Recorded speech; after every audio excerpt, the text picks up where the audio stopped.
em 1 Timóteo capítulo 4, do versículo 6 em diante. Hoje eu vou tratar com vocês desse último sermão dessa série sobre eclesiologia e vou abordar o assunto os deveres dos oficiais da igreja. Sei que há muitos textos que poderiam ser usados para tratar disso, como a carta de Paulo a Tito também e outros, mas eu vou focar basicamente em 1 Timóteo capítulo 4, do versículo 6 em diante. Diz assim a palavra do Senhor: Se você transmitir essas instruções aos irmãos, será um bom ministro de Cristo Jesus, nutrido com as verdades da fé e da boa doutrina que tem seguido. Rejeite, porém, as fábulas profanas e tolas e exercite-se na piedade. O exercício físico é de pouco proveito, a piedade, porém, para tudo é proveitosa, porque tem promessa de vida presente e futura. Esta é uma afirmação fiel e digna de plena aceitação. Se trabalhamos e lutamos, é porque temos colocado a nossa esperança no Deus vivo, o Salvador de todos os homens, especialmente dos que creem. Ordene e ensine essas coisas.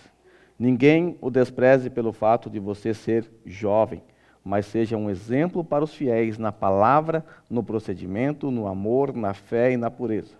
Até a minha chegada, dedique-se à leitura pública da Escritura, à exortação e ao ensino. Não negligencie o dom que lhe foi dado por mensagem profética com imposição de mãos dos presbíteros. Seja diligente nessas coisas, dedique-se inteiramente a elas, para que todos vejam o seu progresso. Atente bem para a sua própria vida, para a doutrina, perseverando nesses deveres, pois agindo assim, você salvará tanto a si mesmo quanto aos que o ouvem. Curva a sua cabeça. Irmãos, como eu disse a vocês, hoje, pela graça de Deus, eu finalizo essa série sobre eclesiologia.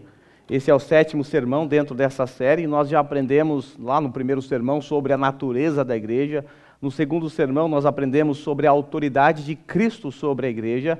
No terceiro sermão, nós vimos que o Senhor Jesus concede à igreja local a autoridade, ou certa autoridade, e essa igreja usa a sua autoridade para recebimento de novos membros. Nós tivemos um sermão só sobre isso, e também um sermão só para a exclusão de novos membros. E assim, vimos as duas maneiras ou duas formas em que a igreja exerce sua autoridade. No último sermão, no sermão passado que eu preguei, eu apresentei a vocês o terceiro momento em que a igreja usa sua autoridade no reconhecimento dos seus oficiais. E hoje eu vou apresentar a vocês os deveres dos oficiais da igreja, ou seja, dos pastores e dos presbíteros, porque também no último sermão eu apresentei a vocês quais são as responsabilidades dos membros de uma igreja. Então, numa igreja que é composta por seus oficiais e seus membros, cada um tem aqui a sua responsabilidade ou seus deveres. Vistos os deveres dos membros, agora vejamos os deveres dos oficiais. Mas a primeira pergunta que eu me proponho a responder nessa manhã é: quais são então os deveres dos oficiais? Para que servem os oficiais? Porque Deus levantou na sua igreja os oficiais. E responder a essa pergunta é de fundamental importância. É importante que vocês entendam quais são as atribuições dos presbíteros ou dos pastores. Porque algumas pessoas aqui podem até estar esperando algo dos presbíteros, dos oficiais, que não é atribuição deles. Por exemplo, não é atribuição do ministro cuidar, por exemplo, das finanças da igreja. Não é atribuição do pastor cuidar da assistência social da igreja. Isso é responsabilidade do diácono ou dos diáconos. Então, se você tiver aí um assunto relacionado à assistência social, não é a mim que você deve procurar. É ao Felipe, que ainda não é um diácono ordenado. Mas pode procurar ele que cuida dessa parte. Não precisa me procurar, que se você me procurar, eu vou pedir para você procurá-lo, então pode procurá-lo diretamente. Então é importante que você entenda quais são as responsabilidades bíblicas dos pastores, dos presbíteros, dos bispos. Porque um dia essa igreja, como nós aprendemos no sermão passado, ela será acionada para o reconhecimento dos seus oficiais. Se você não sabe o que esperar de um oficial, se você não sabe quais são as atribuições de um oficial, como é que você vai reconhecê-lo? Eu digo isso porque no passado eu já fui de uma igreja em que o pastor não tinha, por exemplo, a menor aptidão para o ensino. Não tinha a menor aptidão para o ensino. E eu digo, sem medo, que muitos daqui da classe de EBD sabem muito mais de Bíblia do que ele. Aí você me pergunta, tá, mas como um sujeito desse pode ser um pastor? Como um sujeito desse foi alçado ao sagrado ministério? Inclusive, na sua sabatina para a ordenação, ele não soube responder perguntas do tipo, o que é o evangelho, qual é o plano de salvação de Deus, ele não soube responder essas questões, mas mesmo assim o ordenaram. Por que fizeram ou cometeram essa infâmia? Porque aquela igreja não tinha a menor ideia das atribuições que deveriam estar presentes na vida daquele candidato. Ele, de certa forma, era uma pessoa que ajudava muito na mudança. Era uma pessoa que levava as pessoas no hospital para fazer tradução, na prefeitura, cuidava da churrasqueira e fazia tantas outras coisas desse tipo. E a visão da igreja de um bom pastor era essa: um bom pastor é uma pessoa que faz isso. É óbvio que o pastor acaba fazendo todas essas coisas não porque ele é um pastor, mas porque ele é um cristão. E essas atribuições ou essas responsabilidades de tradução, de ajudar, de fazer churrasco para o pastor, outras coisas mais, todos vocês podem e devem fazer, porque vocês são cristãos. Então, ao avaliar um candidato ao ministério pastoral, não deve avaliar somente isso. Deve avaliar outras coisas também. Então, aquela igreja não tinha a menor noção do que avaliar. Olharam para ele, é uma pessoa legal, uma pessoa bacana, é um paizão para todos, então esse sim é um pastor, e assim ele foi alçado ao ministério. Mas quais são os deveres dos pastores? Quais são os deveres? Vamos lá para o último parágrafo, ou último aqui nesse texto, mas para o parágrafo 10 da nossa confissão. Quais são os deveres dos pastores? A nossa confissão ela vai reverberar aquilo que nós encontramos aqui no nosso texto, em 1 Timóteo e outros textos também. Ela vai afirmar que a responsabilidade ou o dever do pastor é atender ao serviço de Cristo constantemente. Constantemente. Como eu disse a vocês, a nossa confissão ela ecoa ou resume muito bem o que a palavra de Deus afirma sobre a responsabilidade dos pastores. Os pastores são chamados a atender constantemente ao serviço de Cristo. Na verdade, irmãos, todo cristão é chamado a atender ao serviço de Cristo. Vocês também são chamados a atender o serviço de Cristo. Vocês foram inseridos numa comunidade local para servir uns aos outros. A diferença é que os pastores eles são separados somente para isso. Eles são separados integralmente para atender ao chamado de Cristo. Vocês também atendem ao chamado de Cristo, mas vocês têm que lidar com outras questões secundárias ou seculares que eu não preciso lidar. Vocês precisam, por exemplo, trabalhar numa fábrica. Os pastores, eles são alçados ao sagrado ministério e separados, e na medida do possível, quando isso é possível, eles trabalham de forma integral, se dedicando somente ao chamado de Cristo. Inclusive, no restante do parágrafo 10 da nossa confissão, o parágrafo 10 ele é dividido em duas partes. A primeira parte ele vai tratar dos deveres dos ministros, e a segunda parte vai tratar dos deveres da igreja para com o ministro. Veja como os signatários da confissão entenderam aquilo que o Senhor Jesus expressou e o apóstolo Paulo registrou em suas epístolas, a necessidade que a igreja tem de cuidar, de manter os seus ministros. Veja a parte B. Cabe às igrejas a quem eles ministram, ele já falou dos presbíteros, não apenas dar-lhe todo o respeito devido, mas também repartir com eles todas as suas coisas boas de acordo com a sua capacidade.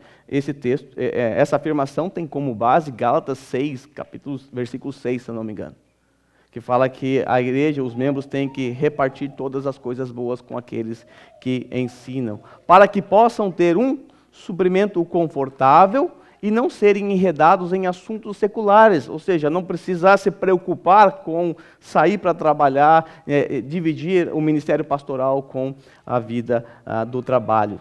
E também sejam capazes de exercer hospitalidade. Por quê? Porque a casa do pastor tem que estar com a porta sempre aberta para receber as pessoas. E a hospitalidade, evidentemente, tem custos. Ou seja, A casa do pastor deve gastar muito mais do que um irmão comum da igreja, exatamente porque as suas portas devem estar sempre abertas, porque é isso que lá em 1 Timóteo, capítulo 3, exige de um pastor. Ele precisa ser hospitaleiro, faz parte do seu trabalho e da sua vocação. E a confissão diz que isso é exigido pela lei da natureza. O que é a lei da natureza? A lei é aquela lei que você conhece. Se você trabalha, você come. Você trabalha, recebe o seu salário.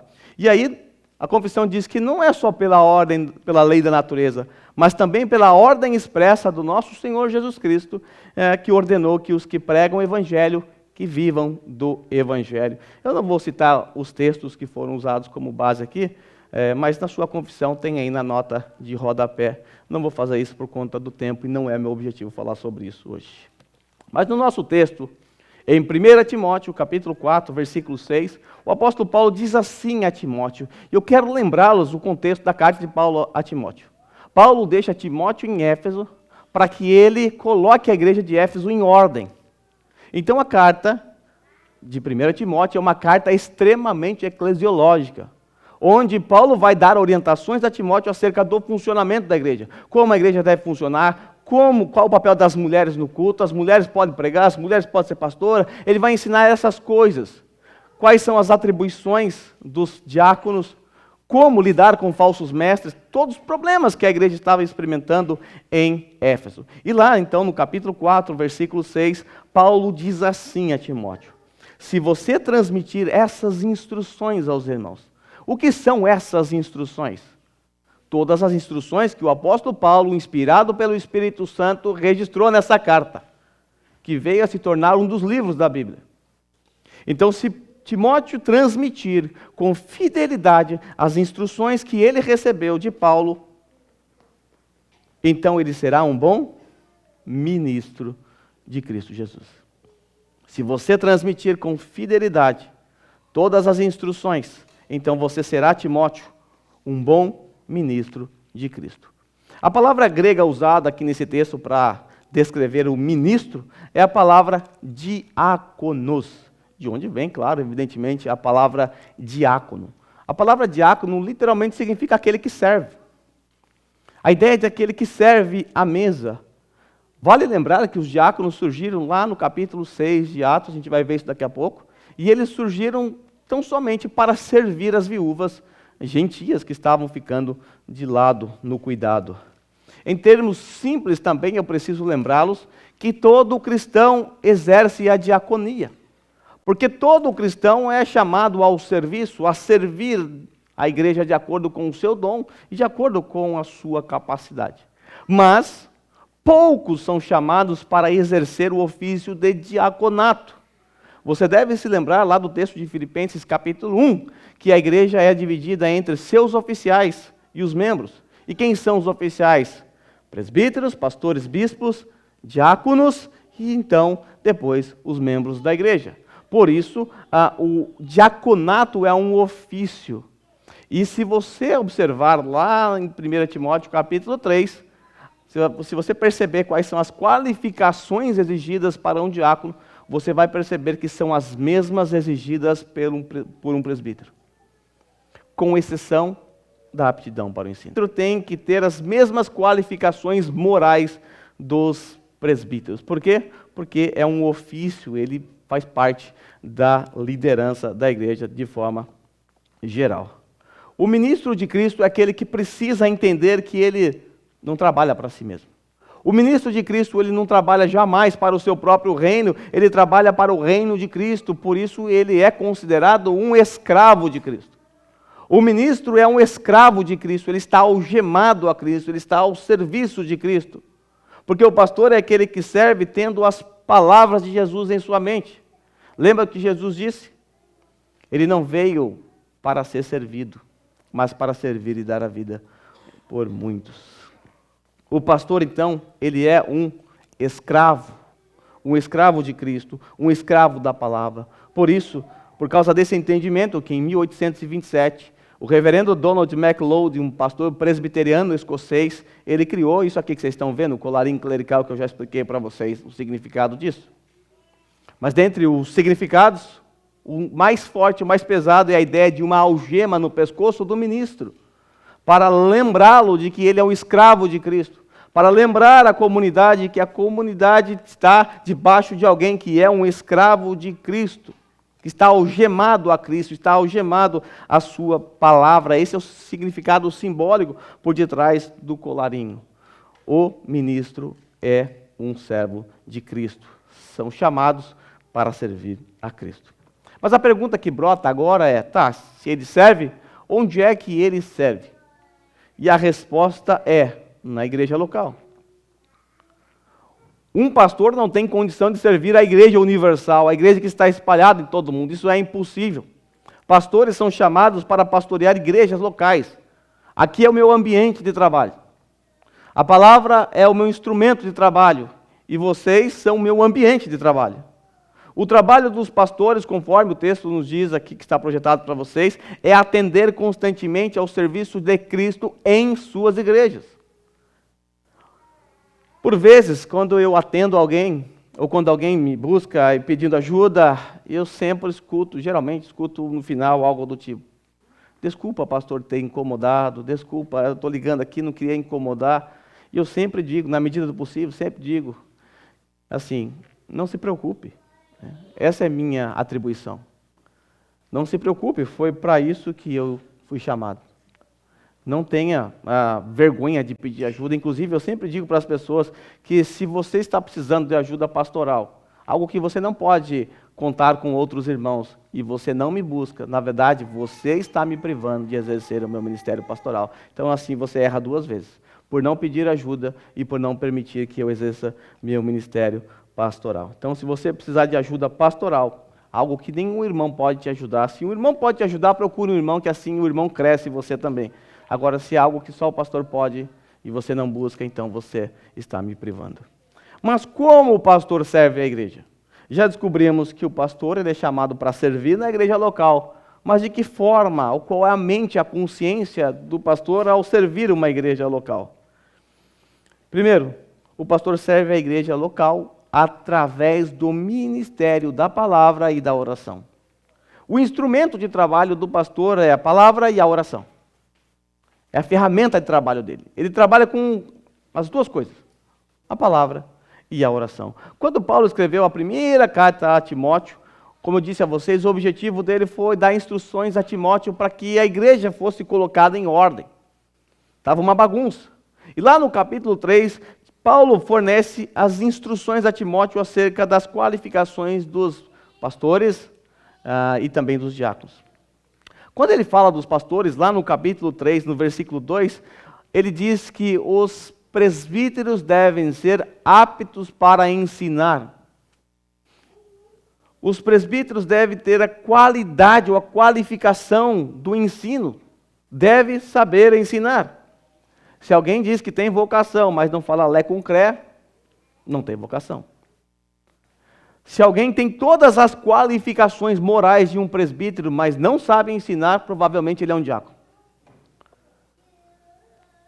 A aptidão para o ensino é necessário, é a qualificação que diferencia o presbítero do diácono. Note, a única diferença é essa. De forma resumida, o trabalho do pastor é constantemente atender ao serviço de Cristo na igreja local através do ministério da palavra e da oração. E quando os presbíteros ensinam? Os presbíteros não ensinam somente quando sobem ao púlpito. Os presbíteros, eles ensinam o tempo todo. Num aconselhamento bíblico, numa conversa, várias vezes nós entramos em assuntos teológicos, às vezes no restaurante, às vezes por um telefonema. Os presbíteros, então, eles o tempo todo estão disponíveis para ensinar, disponíveis para responder às questões, disponíveis para atender ao povo, quando assim ligam para ele pedindo algum conselho. Talvez você, ao olhar o ministério pastoral, conforme está descrito aqui, você pense assim: puxa, é só isso que o pastor faz mesmo? Só duas coisas?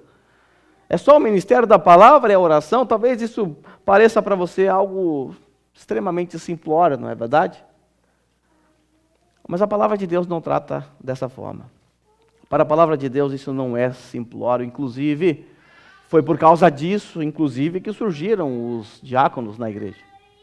Veja em Atos capítulo 6, do versículo 1 ao 4.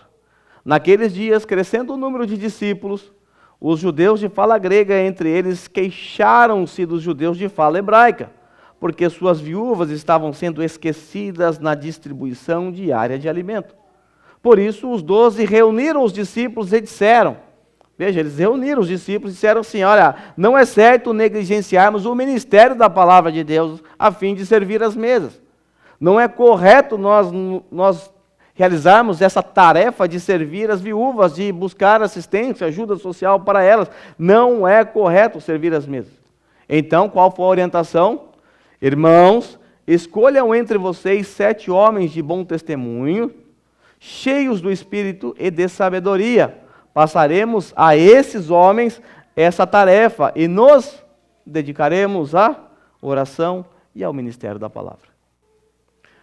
Quando surgiu essa necessidade na igreja lá do primeiro século, por causa das viúvas que estavam sendo deixadas de lado, as gentílicas, então aqueles primeiros discípulos se reuniram a igreja, escolheram 7 homens, separaram esses homens para que eles servissem as mesas, para que os apóstolos aqui, depois os pastores, mais tarde, pudessem se dedicar à oração e ao ministério da palavra, Porque a palavra de Deus e o ensino é necessário para a igreja. Se a atribuição principal do pastor é o ensino, a pergunta que fica é, por que o ensino, a pregação da palavra é tão importante assim para a comunidade? Por que a comunidade precisa de alguém ensinando a palavra para ela? E aqui eu quero apresentar a vocês algumas razões. Primeiro, é porque Deus alimenta seu povo através da palavra. Por que a palavra é importante? Porque Deus alimenta o seu povo através da palavra, e os presbíteros foram chamados e capacitados por Deus para serem mestres do seu povo, para alimentar o seu povo com a palavra. Por isso nós pregamos aqui expositivamente, onde abrimos o texto, explicamos o texto, e muitas pessoas não gostam do tipo de sermão que nós pregamos aqui. Já me disseram tantas coisas sobre o nosso sermão aqui. Já disseram que parece mais um estudo. Já disseram que não parece um sermão. Já me disseram que eu sirvo para ser um professor de escola bíblica dominical. Já disseram isso em outra igreja. Por causa da maneira como eu pregava lá, e a maneira que eu pregava lá é a mesma maneira que eu prego aqui. Uma vez disseram que eu não servia para ser pastor exatamente porque eu não fazia as pessoas pularem, chorarem, se emocionarem na hora que eu estava pregando. O máximo que eu faço nas pessoas é talvez causar sono. E para aquele tipo de comunidade, isso não era um bom pregador. Porque não havia apelo, não havia choradeira, não havia manipulação de emoções. Havia apenas a abertura do texto bíblico, a explicação do texto bíblico e, portanto, não era visto como um pastor, mas sim como um professor. Mas por que nós adotamos aqui a prática do sermão expositivo? Porque nós entendemos que a palavra de Deus ela é central para a vida da comunidade. A comunidade precisa da palavra de Deus. Para nós, pouco importa, por exemplo, o que pensa um pastor, um pregador. Não importa a opinião do pastor. O pastor não está no púlpito para dar opinião. Para vocês não interessa a minha opinião. Para vocês apenas importa o que a Bíblia diz. Por isso, a função de um bom mestre consiste em abrir o texto, explicar o texto e aplicar o texto à sua comunidade. Em muitas comunidades é servido comida estragada, podre. As pessoas são alimentadas com lixo, porque muitos pregadores pregam em 3 pontos. Primeiro ponto, abre a Bíblia. Segundo ponto, fecha a Bíblia. Terceiro ponto, nunca mais volta para a Bíblia. E assim as pessoas saem de lá famintas, ou cheias de besteira na cabeça, porque ouviu um monte de baboseira. Outra razão para adotarmos o sermão expositivo é que nós entendemos que o ministro é aquele que prega todo o conselho divino. Isso significa que o ministro não pode pensar do texto aquilo que ele quer. Ele não pode. Nós não somos totalmente contra sermões temáticos, há espaço para isso em ocasiões especiais, como é que eu estou fazendo aqui agora. Mas o problema é que nessas igrejas, quando se prega sermões temáticos, ou só pregam sermões temáticos, nelas o pastor apenas pinça alguns textos bíblicos para ficar dando indireta nas pessoas. Por exemplo, o pastor fica sabendo que há um caso de adultério dentro da igreja. Ao invés de seguir Mateus capítulo 18, vocês já aprenderam, ir lá confrontar o pecador. O que o pastor faz? Já sei, vou preparar um sermão sobre adultério. E acaba tendo um único alvo: alcançar aquela pessoa ali que está em pecado, dar uma indireta nele, ao invés de seguir o protocolo ensinado por Jesus em Mateus capítulo 18. Nós pregamos preferencialmente expositivo porque nós entendemos o valor que a palavra de Deus tem para o seu povo. A palavra de Deus é o alimento do povo da nova aliança. Por que o ensino é fundamental para a igreja? Porque a sã doutrina é a arma contra os falsos mestres. O falso mestre, ou os falsos mestres, fazem de tudo para que você não conheça a palavra de Deus. Eles fazem de tudo para que você não se aproxime da palavra de Deus. Experimente em algumas igrejas dizer para o pastor que você começou a estudar teologia para você ver. Ele vai te excomungar. Ele vai te excomungar. Porque ele sabe que se você continuar estudando, você se tornará uma terrível ameaça para ele. Os falsos mestres são aqueles que usam 1 Coríntios capítulo 3, versículo 6 como escudo. O que diz esse texto? A letra mata, o espírito vivifica. Eles usam esse texto apenas para amedrontar você, para que você não se aproxime do estudo da palavra de Deus. Na verdade, o verdadeiro pastor vai dizer a vocês: estudem o máximo que vocês puderem da palavra de Deus. Há igrejas em que o pregador ele não pode nem sequer se preparar antes. Ele não pode estudar durante a semana, ele tem que, na hora, ele vai receber o Espírito Santo e vai falar na hora. Essas igrejas dizem, por exemplo, que o nosso sermão é comida fria, porque está guardado, o pastor ficou a semana inteira cozinhando a comida e traz tudo frio para vocês aqui. Deles não é quentinho, vem na hora. Só que o pastor não é um repentista. Ele não tem que improvisar na hora, não tem que inventar na hora. O pastor deve gastar boa parte, e ele é pago para isso, inclusive, gastar boa parte do seu tempo durante a semana em oração e debruçado sobre a palavra de Deus, para alimentar o povo de Deus, após se alimentar, evidentemente. A oração e a pregação da palavra são tão importantes que, como vimos lá em Atos capítulo 6, deu origem aos diáconos, para os pastores se dedicarem a essas duas coisas. Talvez você não saiba, mas um sermão demora em torno de 20 horas para ser preparado durante a semana. Mais ou menos 20 horas, às vezes um pouco mais, às vezes um pouco menos, depende do texto. Para ser servido aqui em apenas uma horinha. Uma horinha. O seu único trabalho no domingo, no dia do Senhor, é guardar a sua mente, é usar o seu cérebro durante uma única hora. Por isso que eu sempre digo a vocês, irmãos, é importante que você lute quando a sua mente não estiver focada na pregação. Lute com a sua mente quando você estiver pensando lá na segunda-feira, no dia seguinte, nos problemas da vida. Guarde e foque a sua mente, lute contra o sono. Não converse durante o momento da pregação, em nenhum momento do culto. Evite todas as distrações. E uma dica para vocês: traga um caderno e anote os pontos do sermão. Duas coisas vão acontecer. Você vai guardar muito mais do que apenas ouvindo e você não vai se distrair.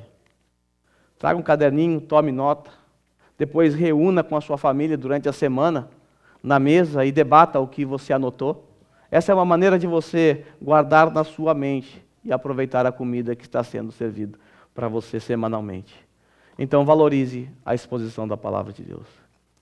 E agora, se você é de uma igreja ou que vai nos ouvir pela internet, se você está numa igreja em que a palavra de Deus não é central, em que os pastores não têm responsabilidade nenhuma com o ensino, então fuja dessa comunidade o mais rápido possível. Procure uma igreja onde a palavra do Senhor é fielmente pregada.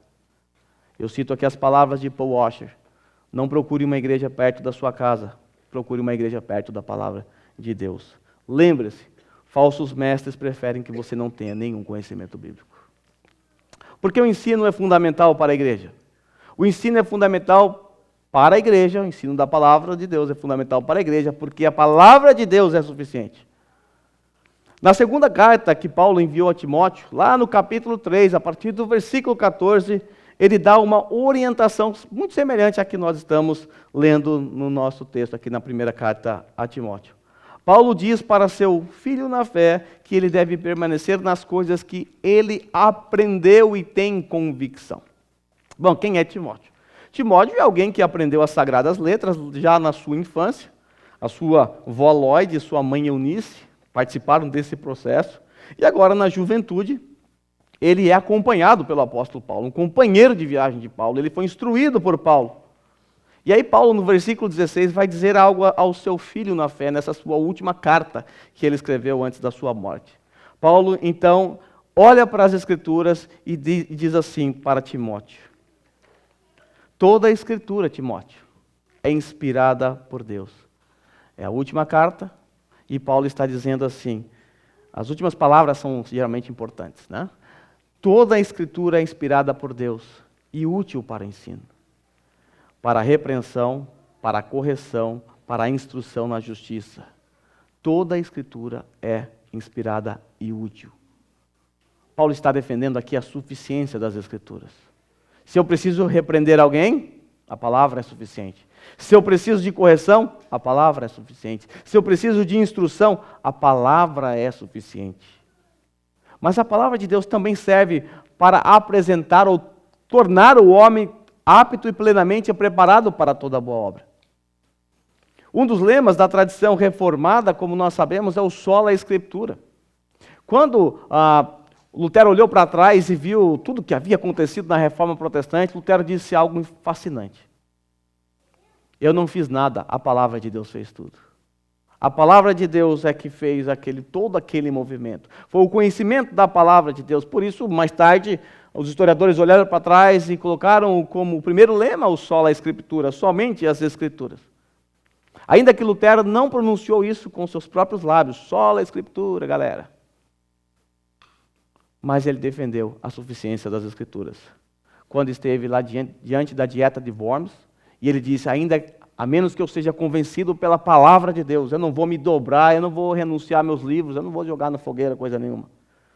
E tem uma frase de Lutero também muito comum, muito popular. Ele disse assim, fiz uma aliança com Deus, e nós também devemos fazer essa mesma aliança, que Ele não me mande visões, nem sonhos, nem mesmo anjos. Estou satisfeito com o dom das Sagradas Escrituras, que me dão instrução abundante e tudo o que preciso conhecer, tanto para esta vida quanto para a que há de vir. Muitas pessoas estão buscando visões, sonhos e revelações através de anjos. Estão deixando a palavra de Deus de escanteio, do lado. Nós não queremos sonhos, nós não queremos visões, não estamos preocupados com mensagens de anjos. Nós estamos preocupados, ou estamos satisfeitos, para usar as palavras de Lutero, com as Sagradas Escrituras. Você está satisfeito com as Sagradas Escrituras? Ou você precisa de qualquer outro meio? Você precisa de qualquer outro profissional para te ajudar a lidar com as suas emoções, com os seus problemas emocionais? A palavra de Deus é suficiente. Portanto, você não precisa da psicologia, porque a psicologia não pode fazer aquilo que ela se propõe. Psicologia, psique, a ideia da alma. Somente Deus e a sua palavra conhecem a sua alma. A psicologia que você conhece por aí, ela trabalha comportamento. A palavra de Deus não trabalha o comportamento. Ela trabalha o seu caráter. Ela trabalha na sua alma. E quando a sua alma é mudada, quando a palavra de Deus penetra a sua mente, o seu comportamento muda. Por que a palavra de Deus é fundamental para a igreja? Porque a palavra de Deus mantém a igreja em ordem. No trecho de 1 Timóteo, capítulo 4, versículo 11, Paulo diz assim a Timóteo, ordene e ensine essas coisas. Quando nós recorremos ao primeiro capítulo dessa mesma epístola, Paulo explica a razão dele ter deixado Timóteo em Éfeso. Diz a Timóteo que a missão dele era colocar a igreja em ordem. Para isso, ele precisava ensinar à igreja todas as doutrinas que ele recebeu de Paulo. Desse modo, o verdadeiro pastor, então, é aquele que mantém a igreja em ordem através da pregação ou da propagação da sã doutrina. Eu conheço igrejas, e você também conhece, talvez você já foi igreja assim, ou foi de igreja assim, em que não é possível saber no que se crê. Ninguém sabe o que tem que crer ali. Todo mundo se reúne e canta as músicas, mas ninguém tem noção do que se crê. A igreja não tem um norte, não tem uma direção. E aí você vai ver o irmão A acredita numa coisa, o irmão B acredita em outra totalmente oposta, o pastor acredita em outra mais oposta ainda, e está tudo beleza, está todo mundo junto, misturado. Isso não é uma igreja organizada, além de ser algo extremamente perigoso, porque isso pode gerar, claro, divisões. Igrejas onde cada um dá a sua opinião sobre doutrinas é uma igreja desordenada. Igreja onde os membros só opinam sobre as doutrinas são apenas irmãos que realmente estão ou numa igreja que não tem doutrina ou que não respeitam a doutrina da igreja. Os presbíteros da igreja, eles são responsáveis por orientar o rebanho. E a liderança que está abaixo dos presbíteros deve ensinar a mesma doutrina, senão vira uma bagunça. Toda a igreja deve ter uma definição sobre suas crenças. Sempre foi assim na história da igreja. Sempre a igreja teve um documento de fé mostrando o que se crê. Hoje, infelizmente, nós não temos isso. A maioria das igrejas que a gente conhece não são igrejas confessionais, ou seja, igrejas que têm um documento apalpável que você pode ver, que você pode ler, chamado confissão de fé. Mas não se iludam. Não é que essa igreja não tenha uma confissão de fé. A confissão de fé dessa igreja só não está escrita, mas está na cabeça do pastor.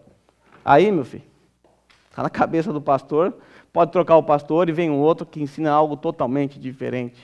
Por isso nós subscrevemos a confissão dos nossos pais batistas lá de 1689.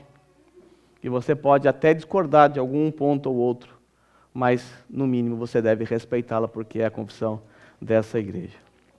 E por fim, o pastor deve servir a igreja consciente de que ele presta contas a Deus. Isso está na primeira parte, na parte final, inclusive, do parágrafo 10 da nossa confissão.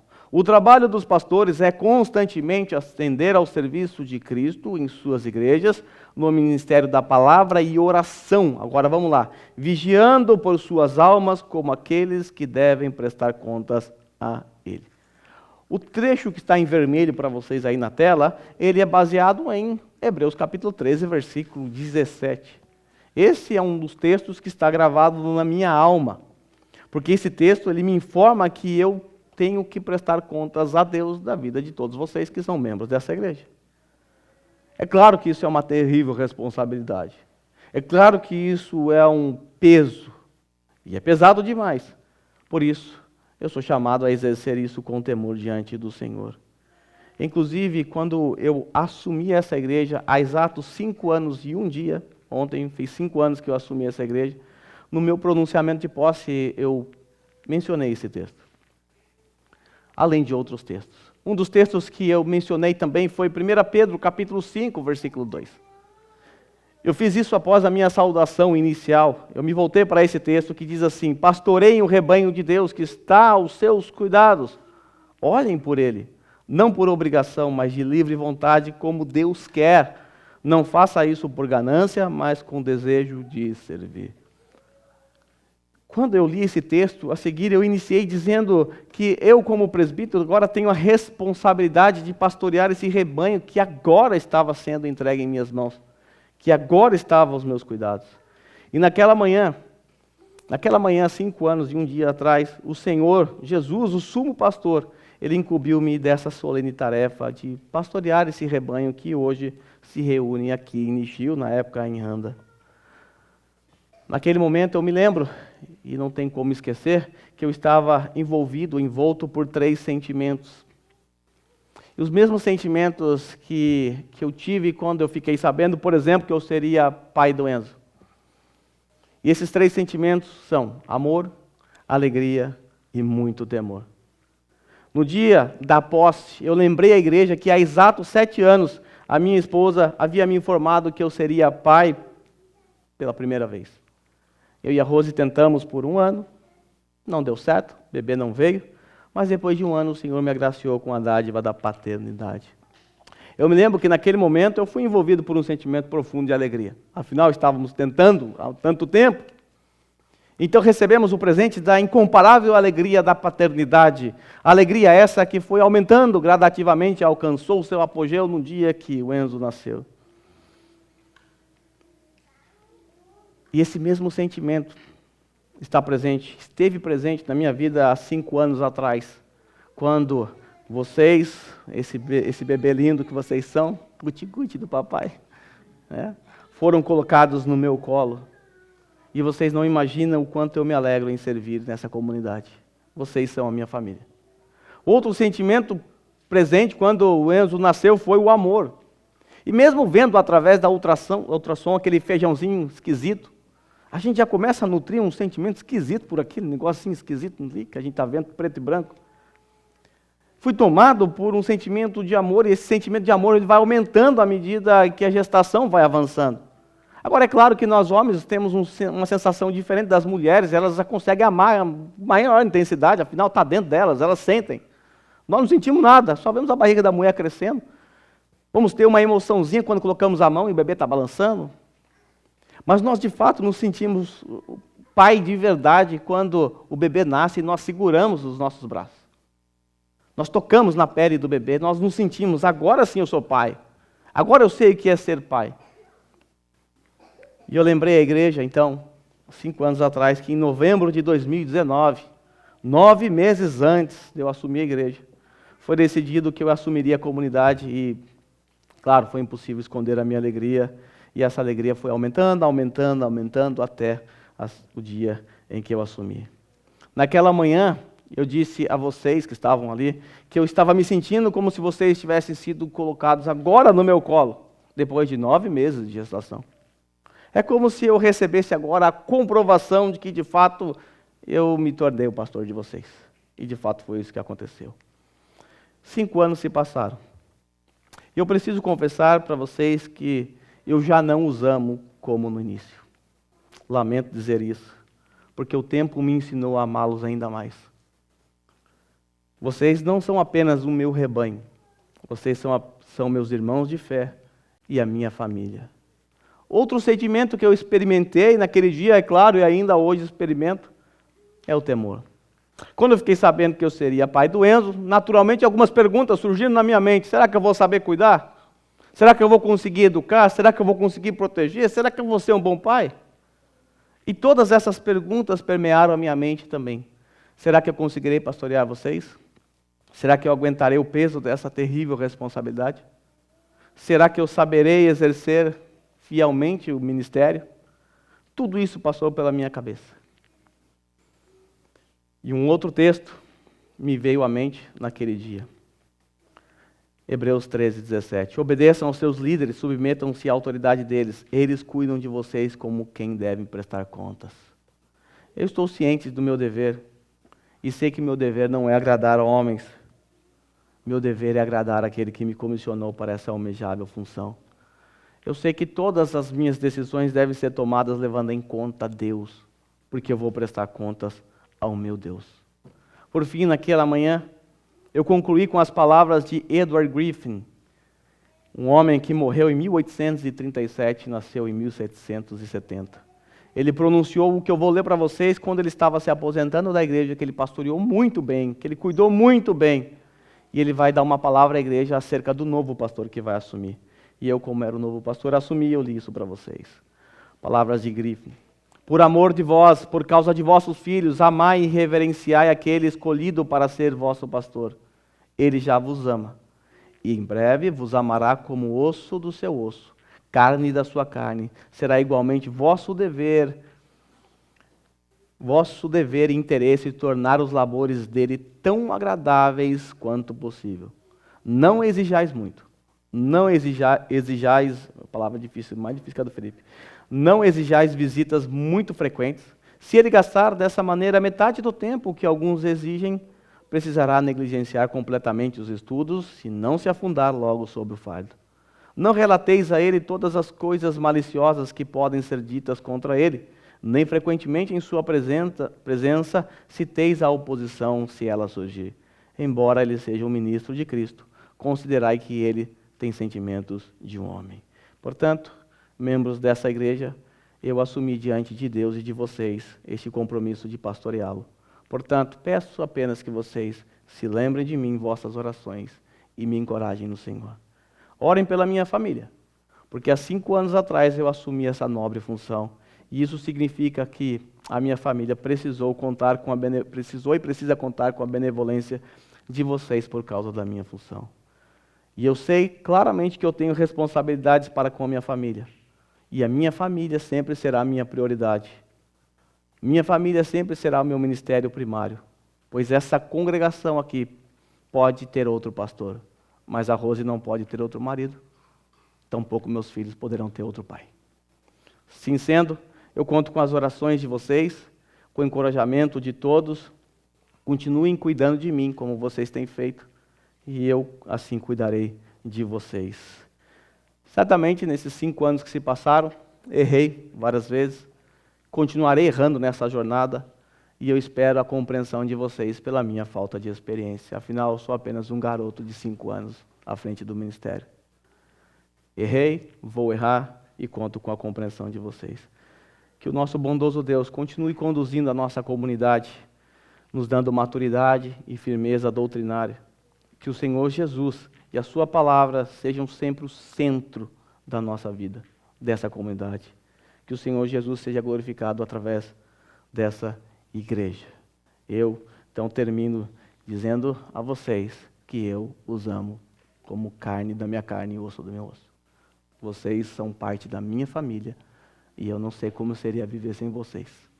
Tem uns caras chatos igual o Felipe, mas a gente ama mesmo assim. Eu quero nesse momento pedir a você que curva a sua cabeça. Eu sei que 5 anos se passaram e conversando com alguns irmãos até me disseram, nossa, só 5 anos? Parece que faz uns 10 anos que a gente, toda essa reviravolta que aconteceu, parece que faz muito tempo, mas nesses 5 anos, certamente, eu vi a graça de Deus sobre a nossa vida, sobre essa comunidade, e tenho visto o Senhor sendo bondoso para com a gente, além do que a gente merece. Então, louvado seja o Senhor. Vamos orar nesse momento. Senhor, nós te agradecemos mais uma vez por teu cuidado, te agradecemos mais uma vez por tua sabedoria em ordenar que a igreja funcionasse dessa forma. Eu, particularmente, agradeço ao Senhor por essa comunidade, por esses irmãos que o Senhor confiou aos meus cuidados. O Senhor, mais do que eu, sabe o quanto eu os amo, sabe o quanto eu me preocupo com eles e, portanto, Senhor, eu, como pastor desse rebanho, peço ao Senhor que continue dando crescimento e maturidade aos meus irmãos, que todos nós cresçamos juntos no amor fraternal, na comunhão com os santos, na fidelidade ao Senhor e também na maneira como vivemos nesse mundo. Nos ajude a crescermos em todas essas coisas para sermos mais parecidos com o Senhor. Nos ajude, Senhor, a ter nessa igreja uma marca, que sejamos reconhecidos não por nossas falhas e nossos erros, mas por nosso amor e nossa intenção de sermos fiéis à Tua palavra. Nos ajude, Senhor, nos livre de falsos mestres, nos livre, Senhor, de nos desviarmos da sã doutrina. Quando isso acontecer, derrame sobre nós o Teu juízo. Se isso acontecer, nos faça saber, Senhor, antes do Teu juízo, ou então nos afaste de tudo isso. Nós, como igreja, Te agradecemos porque temos um lugar para nos reunir. Temos uma família para compartilhar as nossas lutas. Temos irmãos amados que nos dão apoio quando precisamos. Nós estamos unidos a Ti e uns aos outros por causa da cruz de Cristo, por causa do sangue que foi derramado naquela cruz. Com o coração agradecido por essa comunidade, eu e meu povo Te agradece em nome de Jesus. Amém.